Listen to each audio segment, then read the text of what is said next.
திறமையான விவசாயி மகன். ஏழை விவசாயி ஒருவன் தன் மனைவியுடன் வாழ்ந்து வந்தான். அவனுக்கு 4 மகன்கள் இருந்தனர். அவன் எவ்வளவோ கடுமையாக உழைத்தும் அவர்கள் பல நாட்கள் பட்டினி கிடந்தார்கள்.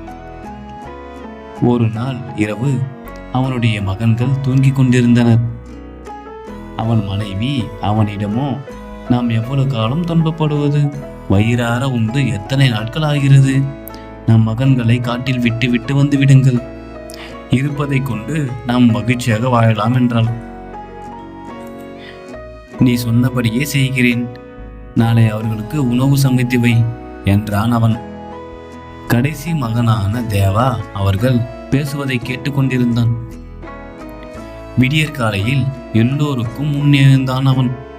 ஆற்றங்கரைக்கு சென்று அங்கிருந்த சிறு சிறு கூழாங்கற்களை எடுத்தான். சட்டைப்பை நிறைய அவற்றை போட்டுக்கொண்டான். தாயும் தந்தையும் அண்ணன்களும் அவனுக்காக காத்திருந்தனர். ஏன் இவ்வளவு நேரம்? அம்மாவிடம் பங்கு அடையை வாங்கிக்கொள், காட்டில் சாப்பிடலாம். பழங்கள் பறிக்க காட்டுக்கு செல்கிறோம் என்றான் விவசாயி. எல்லோரும் மகிழ்ச்சியுடன் புறப்பட்டார்கள். கடைசியாக சென்றான் தேவா. தன் பையில் இருந்த கூழாங்கற்களை வழியெங்கும் போட்டுக்கொண்டே வந்தான். நீண்ட தூரம் நடந்து காட்டின் நடுப்பகுதிக்கு வந்தார்கள். இனி என்ன முயன்றாலும் தன் மகன்களால் வீட்டை அடைய முடியாது. அவர்களை ஏமாற்றிவிட்டு புறப்பட வேண்டும் என்று நினைத்தான் அவன். அவர்களும் மகிழ்ச்சியாக விளையாடத் தொடங்கினார்கள். அருகில் இருந்த மரத்தில் ஒரு கட்டையை தொங்கவிட்டான் அவன். காற்றடிக்கும் போதெல்லாம் மரத்தில் அது மோதியது. பழங்கள் பறிப்பது போன்ற ஓசை கேட்டது. மகன்களுக்கு தெரியாமல் வீடு வந்து சேர்ந்தான் அந்த விவசாயி. அவர்கள் நீண்ட நேரம் விளையாடி கொண்டிருந்தார்கள். இருட்டத் தொடங்கியது. தந்தையை அழைத்து கொண்டு வீட்டிற்கு செல்வோம் என்றான் மூத்தவன். எல்லோரும் பழங்கள் பறிக்கும் ஓசை கேட்ட இடத்திற்கு வந்தனர். ஐயோ, அப்பாவை காணோமே! இந்த காட்டிலிருந்து எப்படி வீட்டுக்கு செல்வது? கொடிய விலங்குகள் நம்மை கொன்றுவிடுமே, என்ன செய்வது என்று அலறினான் இரண்டாவது மகன். கவலைப்படாதீர்கள், இன்னும் சிறிது நேரத்தில் நிலவு வெளிச்சம் தெரியும். அதன் பிறகு நான் வழி காட்டுகிறேன் என்றான் தேவா. நிலவு வெளிச்சம் பட்ட பகல் போல காய்ந்தது. வழி எங்கும் போட்டு வந்த கூழாங்கல்லை அடையாளமாக கொண்டு நடந்தான் தேவா. வீட்டில் தன் மனைவியிடம், நம் குழந்தைகள் காட்டில் எப்படி தவிப்பார்களோ என்றான் அவன். எனக்கு மட்டும் வருத்தம் இல்லையா? நம் கண் எதிரில் ஏன் அவர்கள் துன்பப்பட வேண்டும்? அதனால்தான் அவர்களை காட்டில் விட்டு விட சொன்னேன். அவர்கள் எங்கேயாவது நலமாக இருக்கட்டும். நான் உணவு சமைக்கிறேன், இருவரும் சாப்பிடலாம் என்றாள் அவள். நள்ளிரவு நேரம். இருவரும் சாப்பிட அமர்ந்தனர். கதவு தட்டும் ஓசை கேட்டது. இந்த நேரத்தில் யார் கதவை தட்டுகிறார்கள்? கதவை திறந்தான் அவன். தன் மகன்களை கண்ட அவனுக்கு ஒரு மகிழ்ச்சி தாங்கவில்லை. சமைத்து வைத்திருந்த உணவை அவர்களுக்கு பரிமாறினான். சாப்பாடு முடிந்து நடந்து வந்த களைப்பால் அவர்கள் தூங்கத் தொடங்கினார்கள். விவசாயியும் அவனது மனைவியும் உணவே இல்லை, சாப்பிடாமல் படுத்துக்கொண்டனர். நம் மகன்கள் வந்து விட்டார்களே, இப்பொழுது என்ன செய்வது என்று கேட்டான் அவன். நிலவு வெளிச்சத்தில் வழி கண்டுபிடித்து வந்து விட்டார்கள். அமாவாசை என்று மீண்டும் அவர்களை அழைத்துச் செல்கிறேன். இன்னும் அதிக தூரம் சென்று விட்டு விட்டு வாருங்கள், அவர்களால் திரும்ப முடியாது என்றால் அவள். அமாவாசை வந்தது. விடிகாலையில் தன் மகன்களை எழுப்பினாள் அவள். காட்டிற்கு பழங்களை பறிக்க நீங்களும் அப்பா கூட செல்லுங்கள். மதிய உணவிற்காக ஆளுக்கு 2 அறைகள் சுட்டு வைத்திருக்கிறேன் என்றாள் அவள். தேவாவுக்கு என்ன நடக்கப் போகிறது என்பது புரிந்தது. கூழாங்கல்லை பொறுக்கி வர நேரமில்லை, என்ன செய்வது என்று குழம்பினான் அவன். நேரமாகிவிட்டது, புறப்படுங்கள் என்று அவசரப்படுத்தினான் விவசாயி. அவர்களுடன் கடைசியாக சென்றான் தேவா. தன் கையில் இருந்த அடையை சிறு சிறு துண்டுகளாக்கினான். வழியெங்கும் அதை போட்டுக்கொண்டே போனான். அவன் போட்டு வந்த அடைகளை குருவிகளும் எறும்புகளும் சாப்பிட்டு விட்டன. கட்டையை தொங்க விட்டு விட்டு வீடு வந்து சேர்ந்தான். இருட்டு தொடங்கியதும் எல்லோரும் தந்தையை காணாது திகைத்தனர். நான் வழிகாட்டுகிறேன் என்றான் தேவா. நீங்கள் கவலைப்படாதீர்கள். அங்கும் இங்கும் அலைந்தான். பக்கத்தில் இருந்த பெரிய மரத்தில் மேல் ஏறினான்.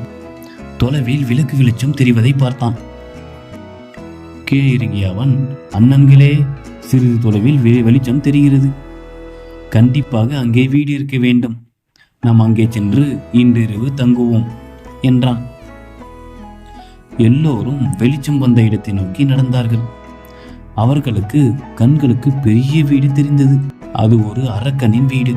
அரக்கனும் அவனுடைய 7 மகன்களும் வெளியே சென்றிருந்தார்கள். அரக்கனின் தாய் மட்டும் அப்போது வீட்டில் இருந்தாள். தேவா கதவை தட்டினான். அரக்கி கதவை திறந்தாள். சிறுவர்களை பார்த்ததும் அவள் நாக்கில் எச்சில் ஊறியது. பாட்டி, இந்த காட்டில் நாங்கள் வழி தவறி விட்டோம். இன்றிரவு மட்டும் இங்கே தங்கி செல்கிறோம் என்றான் தேவா. இங்கே நீங்கள் மகிழ்ச்சியாக தங்கலாம். இன்னும் சிறிது நேரத்தில் என் மகனும் 7 பேரன்களும் வந்து விடுவார்கள். உங்களை பார்த்தால் அவர்கள் மகிழ்ச்சி அடைவார்கள். நீங்கள் களைப்பாக இருக்கிறீர்கள். அந்த அறை என் பேரன்கள் தூங்கும் அறைதான். அங்கே சென்று நிம்மதியாக தூங்குங்கள் என்றாள் கிழவி. அவர்களும் அந்த அறையில் சென்று படுத்தார்கள். சிறிது நேரத்தில் அரக்கனும் 7 மகன்களும் அங்கே வந்தனர். 7 பேரன்களின் தலையிலும் கிரீடத்தை அணிவித்தாள் அந்த கிழவி. நீங்கள் சென்று அவர்கள் பக்கத்தில் படுத்துக் கொள்ளுங்கள். அவர்களும் சென்று சிறுவர் பக்கத்தில் படுத்தனர். தன் மகனை பார்த்து, கிழவி, நல்ல வேட்டை. 4 சிறுவர்கள் வழி தவறி இங்கே வந்திருக்கிறார்கள். அவர்களை ஏமாற்றி நம் பேரன்கள் தங்கும் அறையில் தூங்க வைத்திருக்கிறேன். பெரிய அண்டாவில் கறி குழம்பு வைக்கிறேன். குழம்பு கொதி வந்ததும் நீ அந்த 4 பேரையும் தூக்கி வந்து அதில் போடு. அவர்கள் நன்றாக வெந்ததும் நாம் வயிறார உண்போம். மீதி உள்ளதை பொழுது விடிந்ததும் பேரன்கள் சாப்பிடட்டும் என்றாள் அவள். எனக்கு பசி உயிர் போகிறது. சீக்கிரம் அண்டாவை அடுப்பில் வை. அந்த அறையில் என் மகன்களும் படுத்திருக்கிறார்களே. இருட்டில் எப்படி அந்த சிறுவர்களை மட்டும் தூக்கி வருவது? விழித்து கொண்டால் தப்பி விடுவார்களே என்று கேட்டான் அரக்கன். நீ எளிதாக அடையாளம் கண்டுபிடிக்க வேண்டும். அதற்காகத்தான் என் பேரன்களின் தலையில் மட்டும் கிரீடம் அணிவித்து உள்ளேன் என்றாள் அவள். தேவாவுக்கு திடீரென்று விழிப்பு வந்தது. கிழவியின் 7 பேரன்களும் தலையில் கிரீடத்துடன் படுத்திருப்பது அவனுக்கு தெரிந்தது. ஏன் இவர்கள் கிரீடத்துடன் தூங்க வேண்டும்? ஏதோ சூழ்ச்சி இருக்கிறது என்பதை புரிந்து கொண்டான் தேவா. தலையில் இருந்த கிரீடத்தை எடுத்தான். அண்ணன்கள் தலையில் அவற்றை அணிவித்தான் தேவா. சிறிது நேரத்தில் அரக்கன் உள்ளே நுழைந்தான். கிரீடம் அணிந்திராத சிறுவர்களை ஒவ்வொருவராக தூக்கிச் சென்றான். கொதிக்கும் குழம்பில் அவர்களை போட்டான். நடந்ததை பார்த்த தேவா திகைத்தான். தன் அண்ணன்களை மெதுவாக எழுப்பிய அவன், அரக்கனின் வீட்டில் சிக்கிக்கொண்டும் உடனே தப்பிச் செல்ல வேண்டும். இல்லாவிட்டால் நம்மை கொன்று விடுவார்கள் என்றான். இதை கேட்டு எல்லோரும் பயந்தனர். அங்கிருந்து ஓட்டம் பிடித்தனர். சமைத்த கறியை அரக்கனும் கிழவியும் சுவைத்து சாப்பிட்டார்கள். பிறகு இருவரும் புரட்டை விட்டு தூங்கத் தொடங்கினார்கள். பொழுது விடிந்தது. அரக்கனை எழுப்பினால் கிழவி. என் பேரன்களை அழைத்து சாப்பிடட்டும் என்றாள். அறைக்குள் நுழைந்த அவன், அம்மா, இங்கே யாருமே கிடையாது என்று அலறினான். அங்கு வந்த அவர்களுக்கு உண்மை புரிந்தது. ஐயோ, அந்த சிறுவர்கள் நம்மை ஏமாற்றி விட்டார்கள். நம் குழந்தைகளை கொன்று நாமே தின்று இருக்கிறோம் என்று வாயிலும் வயிற்றிலும் அடித்து கொண்டு அழுதாள். கொதிக்கும் குழம்பில் என் குழந்தைகளையா போட்டேன்? அவர்களையா சாப்பிட்டேன்? என்ன கொடுமை இது! இனி நான் என்ன செய்வேன் என்று சுவரில் மோதிக்கொண்டு அழுதாள் கிழவி. இருவரும் நீண்ட நேரம் அழுதார்கள். ஒருவாறு மனம் தேறிய அரக்கன், என் குழந்தைகளை கொன்றவர்கள் அந்த சிறுவர்கள் தான். என்னிடம் இருந்து அவர்கள் தப்ப முடியாது. என் மந்திர செருப்பை கொண்டு வா என்று கத்தினான் அவன். கிழவியும் செருப்பை கொண்டு வந்தாள். அதை போட்டுக்கொண்டு புறப்பட்டான் அவன். அரக்கன் தேடி வருவான், நம்மை பிடித்தால் கொன்று விடுவான், வேகமாக ஓடுவோம் என்றான் தேவா. எல்லோரும் நீண்ட தூரம் வந்தனர். பிறகு அந்த அரக்கனிடமிருந்து 4 சிறுவர்களும் எப்படியோ வீடு வந்து சேர்ந்தனர். பிறகு அவர்கள் மகிழ்ச்சியாக வாழ்ந்தனர்.